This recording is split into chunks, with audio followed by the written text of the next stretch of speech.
que yo quería plantearles en estos 20 minutos es un asunto que relativamente hace poco intenté, digamos, dilucidar, porque me había dedicado yo a otras cosas más vinculadas con la diseño de políticas públicas, con los asuntos de mercado de trabajo, y particularmente la educación, a pesar de que, por ejemplo, hice mi parte final en la licenciatura fue sobre sociología de la educación, la dejé durante mucho tiempo y ahora he vuelto a ella un poco por las necesidades propias del trabajo, pero también por este interés en torno a un elemento que parece de entrada una definición o una vinculación casi natural, ¿no? Pensamos en educación y pensamos en jóvenes o en niños. De hecho, la definición de padre de la sociología, de Durkheim, en torno a la educación, él lo definía como la acción de los adultos sobre los jóvenes.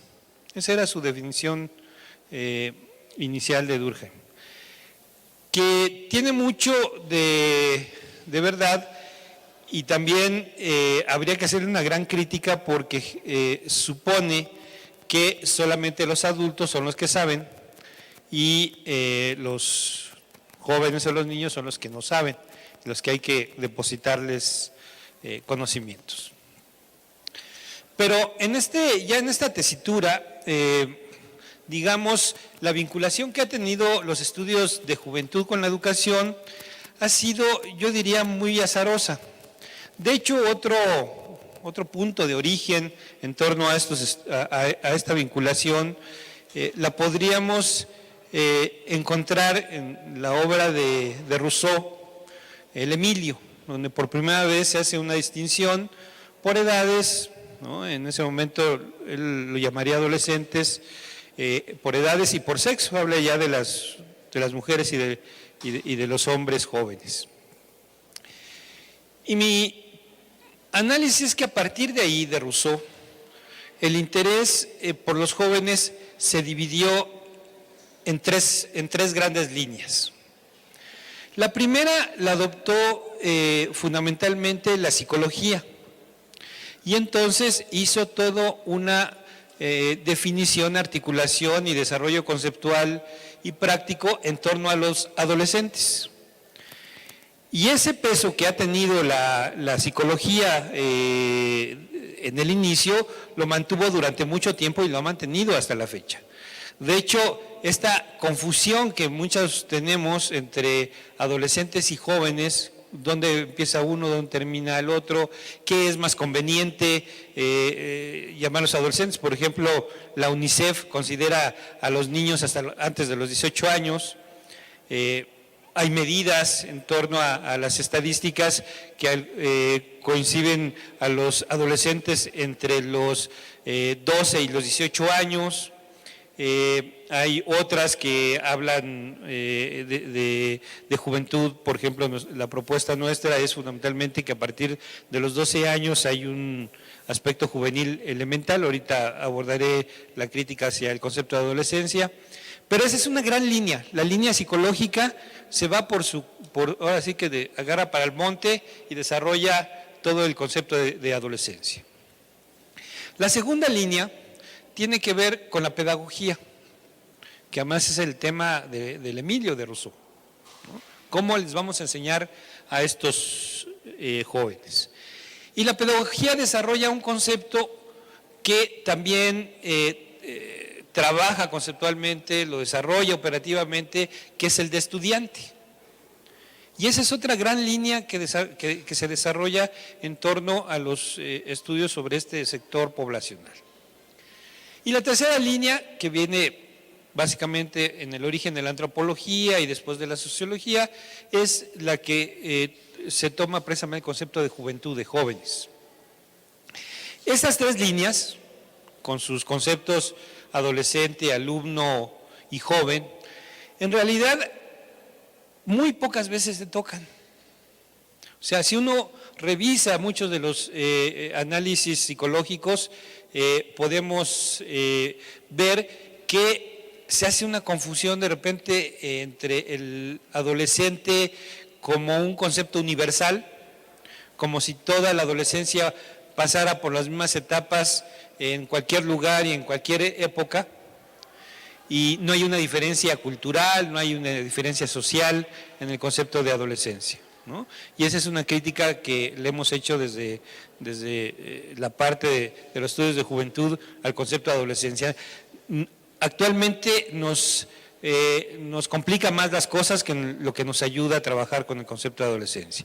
Claro, para algunos asuntos, por ejemplo, para el tema de salud, muy vinculado al tema psicobiológico, es más fácil delimitar, ¿no?, un joven, un adolescente en función de ciertas características psicobiológicas. Pero en términos culturales, en términos sociales, es muy difícil que siga persistiendo este enfoque. El enfoque del alumno, del estudiante, tiene ventajas y desventajas. La ventaja es que acota muy bien a un sector que generalmente está ubicado en una institución, que es la escuela. Pero pareciera ser, la crítica fundamental, que el joven cuando entra a la escuela se quita su traje de joven y se vuelve alumno. Y pareciera ser que automáticamente ese joven se le quitan todos los vínculos sociales, familiares, culturales, que viene desde donde viene creciendo. Y entonces a veces muchos de los estudios desde la pedagogía hablan de un alumno casi como un ente totalmente diferente del resto. Entonces, de hecho, la pedagogía, uno revisa los estudios sobre asuntos pedagógicos y yo siempre he dicho que parecen ciudades sin gente, parecen pueblos sin gente. Entonces se ven los estudios de las metodologías, de las estructuras físicas o burocráticas, etcétera, pero siempre nos falta un sujeto ahí, ¿no? Un sujeto que pareciera ser que además es como, lo diría Paulo Freire, como un lugar de depósito de conocimientos.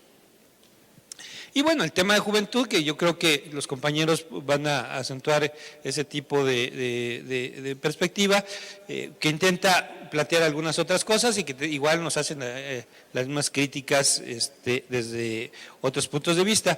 Pero fundamentalmente ahora, por el tema que estamos aquí, me gustaría tocar el tema pedagógico, el tema de esta construcción del alumno, que parece que es un ente mágico que aparece, que surge en un pupitre y que no tiene un contexto.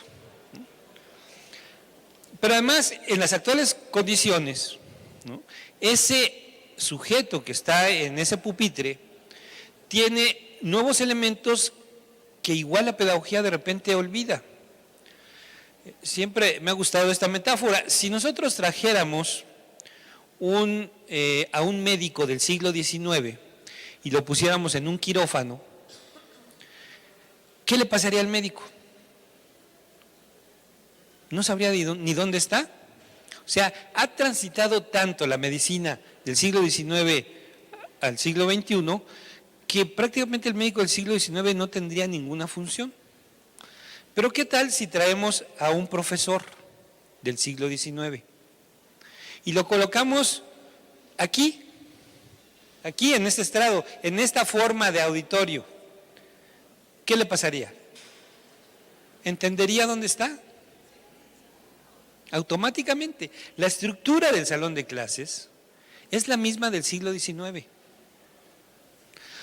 Hay gente arriba, generalmente le ponen al maestro un estrado quizá más pequeñito, pero igual. Arriba está el que sabe, el que ordena, el que califica, ¿no? Y de ese lado están los que no saben, los que tienen que aprender, los que tienen que obedecer y los que tienen que callarse. Entonces, en esta concepción del salón de clases del siglo XIX es como trabajamos. Y claro, a esta estructura del salón de clases le hemos puesto pantallitas, le hemos puesto macromedia, ¿no?, le hemos puesto PowerPoint, ¿no? Pero en realidad no ha cambiado la relación del maestro-alumno. Estamos teniendo ahí en la UNAM un diplomado a distancia con profesores de educación secundaria. El objetivo del diplomado es enseñarles, les digo a ellos, que esos que están enfrente, esos salvajes que están enfrente, ¿no? Piensan, sienten, tienen habilidades, crean y muchas veces además saben más que nosotros, ¿no? Entonces, enfrentarse a ese nuevo sujeto joven, que además no se quita, digamos, la piel de joven cuando entra al salón de clase. Lo trae totalmente activo, ¿no? Y a veces pensamos que que este muchachito que está aquí no es joven. O sea, no le gusta los Machine Punk o cualquier grupo, o hasta Justin Bieber le puede gustar, ¿no? Que eso ya se habla de muy malos gustos. Pero ese es precisamente su condición, ¿no? Es un nuevo sujeto que está en nuevas condiciones y que de repente la pedagogía, o quizá más estrictamente hablando, el salón de clases, la escuela, no ha logrado transformar. Entonces, ese es un reto que tenemos porque ese sujeto ha cambiado tanto, o sea, los jóvenes actuales no son los mismos de hace 20 años, más, yo diría que no son los mismos de hace 10 años. Y pocas veces la pedagogía o el trabajo en salón de clases no percibe eso. En la investigación que estoy realizando ahora, una de las cosas que más me ha sorprendido, estoy haciendo historias de vida con jóvenes de diferentes estratos, con diferentes condiciones, etcétera. Cuando uno les pide la narración de la familia, es una narración detallada, compleja, diversa, pero es una narración que los jóvenes tienen presente. ¿Cuál es la relación con el padre, con la madre, con los hermanos, con el contexto, cómo se mueven, qué alianzas hacen, cómo se pelean, etcétera, etcétera? Pero cuando uno termina eso y pasa a la escuela, ¿no? Bueno, ¿y cómo te ha ido en la escuela? Bien. Bueno, ¿y qué cosa es bien? Ah, no, pues los amigos, la novia, el reventón. Sí, pero eso es lo que está alrededor de la escuela. ¿Cómo te ha ido en la escuela? Pues bien. En realidad, sobre todo entre lo que es el nivel de secundaria y el nivel de preparatoria o vocacional, la educación media superior, tenemos un gran silencio. No sabemos qué pasa en ese salón de clases. Hay estudios sobre los niños, tenemos muchos estudios sobre el salón de clases de los niños. Y tenemos, quizás no muchos, pero sí hay sobre lo que pasa en el aula universitaria. Pero en este lapso entre la secundaria y la preparatoria vocacional, en realidad desconocemos muchas cosas. ¿Qué sucede? Entonces, no hay, digamos, una actualización de cómo se da esa relación maestro-alumnos o alumnos-alumnos en los contextos actuales, ¿no? Estaba oyendo, alcancé a oír la queja de una profesora que decía, a ver, este asunto está bien, la tutoría puede ser un elemento novedoso en esta relación pedagógica, pero ¿a qué horas los atiendo? ¿A qué horas los llevo? ¿No? Porque hemos considerado que la tutoría es un adendum a lo que hacemos en la escuela. Yo, por ejemplo, no lo digo porque creo que son más jóvenes que yo, bueno, acá parece que no está, pero en mi caso, en mi generación, nunca tuvimos tutores. Pero teníamos maestros. Yo recuerdo las conversaciones con la maestra de literatura de la secundaria, que nos contaba unos cuentos preciosos. O con el maestro de anatomía en la preparatoria, que además era de Alvarado y que nos enseñó los 370 y tantos huesos del cuerpo a base de albures, ¿no? Y que nos los aprendimos. Yo todavía me sé el esternomascloideo y no les digo por qué me lo aprendí, pero porque es medio complicado, pero esas cosas le quedaban a uno en la escuela. En cambio ahora es casi un trabajo de tirabuzón para que el joven hable del salón de clases cuando está en la secundaria o en la preparatoria. Porque uno se pregunta, ¿por qué hay ese silencio? ¿Por qué no hay una narrativa del salón de clases? Porque solamente tenemos narrativa de las cosas que nos importan. Sí, perfecto. Ya termino. Y entonces esta narrativa, ¿no?, cuando no existe, es que no nos suceden cosas decisivas en ese lugar. Entonces, pasa como como la caja negra de los aviones. Lo que pasa es que es más difícil descifrarla, ¿no?, porque no hay estudios sobre eso. Entonces, la tutoría, que antes era de una manera integral, porque teníamos la relación maestro-alumno mucho más cercana, ahora no se da.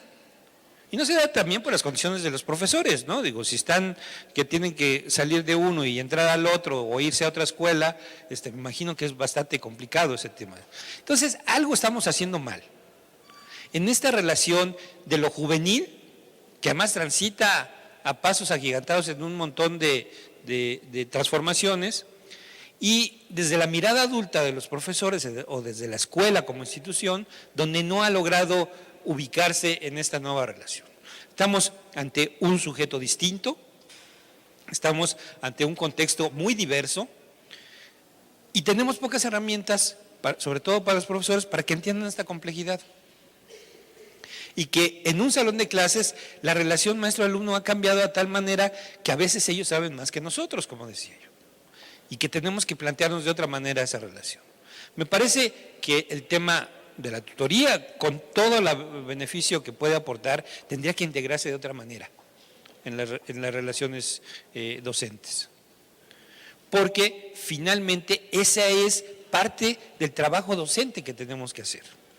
Alguna vez me han dicho, ¿por qué no hacen un curso, por qué no nos da un curso de valores para los jóvenes?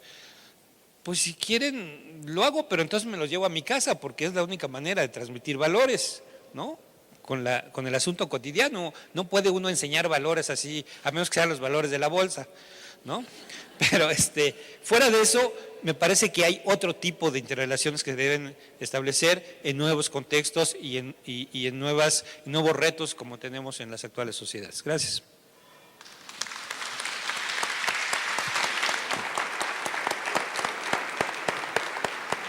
Muchas gracias, doctor José Antonio Pérez. Excelente la ilustración de temas y sobre todo aterrizarlo en cosas que nos conciernen. Efectivamente hay muchas cuestiones, muchas dudas. Si alguien tuviese en este momento alguna pregunta, alguna duda para que nuestro especialista, el doctor José, pueda contestarla. Estoy pensando en los últimos 6 años que a la escuela le hemos ido subiendo las paredes, ¿no? Según dicen que para protegerlos mejor, yo digo que es para que no se salgan los que están adentro.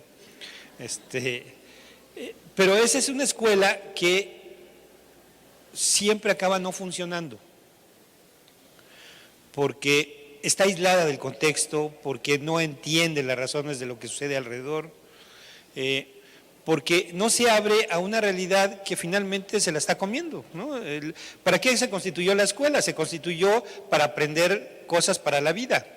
El problema es que la vida le pasa por los lados a la escuela. Entonces las cosas que se aprenden en la escuela ya carecen de sentido para las nuevas generaciones. Es un poco el reto que tenemos. O sea, si algo no nos da sentido, no nos sirve. Y la educación, en las encuestas de juventud hay alrededor de un 17-20% de jóvenes que dicen que abandonan la escuela porque no les gusta. Y la realidad es que no les gusta porque debe ser muy aburrido estar en sus escuelas. Porque no encuentran un elemento que los invite a seguir conociendo su mundo. Y recuerdo también un estupendo texto, se me fue el autor, lo estaba intentando recuperar, un francés, que dice, ¿alguna vez han visto cuando un niño aprende a leer y por primera vez logra descifrar unos símbolos que dicen algo, ¿no? Para el niño es maravilloso, ¿no?, entender finalmente unos garabatos que dicen algo, que le dicen algo. Entonces, dice este autor, dice, ¿cómo es que ese entusiasmo y esa maravilla de conocer algo distinto se le va perdiendo, ¿no? Y después tenemos que obligar al niño o al joven a leer, porque algo que debió ser maravilloso en su momento empieza a ser una carga pesada. Entonces, ¿cuál sería la escuela adecuada? Yo creo que por ahí algunos dicen que tendría que ser la que crea deseo. Nos han dicho que el deseo es una cosa al cual nos tenemos que resistir, ¿no? Porque hay oscuros objetos del deseo, ¿no? Y es cierto, hay algunos oscuros, pero algunos bastante divertidos también. Y en ese sentido, lo que tenemos que hacer es generarle este deseo por conocer más. Y diría Deleuze y Guattari, dos filósofos franceses, que la construcción del deseo es lo que nos hace ser humanos, no la razón, sino el deseo. ¿Por qué? Porque cuando uno desea algo, lo primero que uno lo tiene que hacer es construirlo en la cabeza. Tienes que construir lo que quieres, lo que deseas. Y después de construirlo, tienes que establecer las estrategias para lograrlo. Y después eso te mueve a caminar hacia la consecución del deseo. Entonces, si yo deseo un Lamborghini Diablo, ¿no? Lo primero que construyo es el concepto de que quiero ese carro, me gusta, me fascina. Bueno, ¿cómo lo consigo? Lo puedo conseguir de dos maneras. Uno es ahorrando mi sueldo de profesor y entonces quizá cuando tenga 80 años, después de no comer todos esos años, puedo comprarme el Lamborghini, ¿no? La otra es, y acá tenemos un experto de eso, pues dedicarme a vender droga, a ser narcotraficante y a lo mejor a la semana me lo compro, ¿no? Entonces, esa construcción del deseo, que tiene múltiples caminos, que lo involucran a uno como sujeto, que lo vinculan a cosas por las cuales una lucha, persigue y lo disfruta además, ¿no? Es lo que tendríamos que estar constituyendo como la nueva escuela, no lo que le damos. Entonces yo digo, ¿qué tan importante, independientemente de que sea muy importante, es que el muchacho esté aprendiendo matemáticas o esté aprendiendo lógica? No sé si todavía hay la materia de lógica. Bueno, ¿qué tanto se necesita que aprende el Dari, Ferio, Sirapton, no sé cuántas más, ¿no? ¿Es tan importante eso como para dejarle el tema de la afectividad? No. Y la escuela debería trabajar con afectos, con deseos, con búsquedas. Y lo otro, como diría el que dijo, vendrá por añadidura. Entonces tenemos que construir, obviamente, tenemos que transformar una relación, una estructura donde la escuela tiene bardas reales, ¿no? Pero también hay que tirar las bardas imaginarias y las bardas de relación maestro-alumno, ¿no? Yo creo que por ahí va. Y el otro gran asunto, ¿no?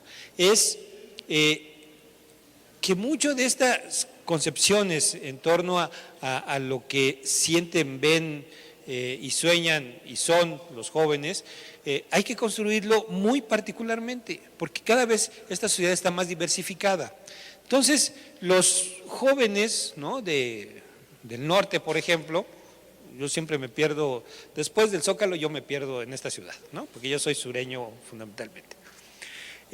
Pero estos jóvenes de este lado de la ciudad son totalmente diferentes, o quizá no lo sé, a los del sur, pero me queda claro que los de aquí son totalmente diferentes a los de Chiapas y a los de Ciudad Juárez.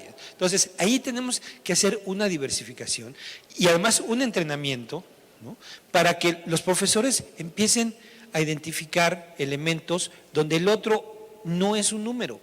Yo recuerdo mi secundaria, en primera secundaria, yo la estudié aquí atrás por Tepito, pues, éramos 101 alumnos en el salón de clases en primera secundaria. Nos pasaban lista por número. Yo era el 55, me acuerdo todavía, ¿no? Y después de que nos pasaban lista, creo que se acababa la clase, porque nunca me acuerdo de lo que aprendí ahí. Pero había una relación con ciertos profesores, con ciertos maestros, que me marcó y como nos marcó a muchos. Yo creo que esa nueva relación hay que volverla a establecer, ¿no? Sí, gracias. Muchas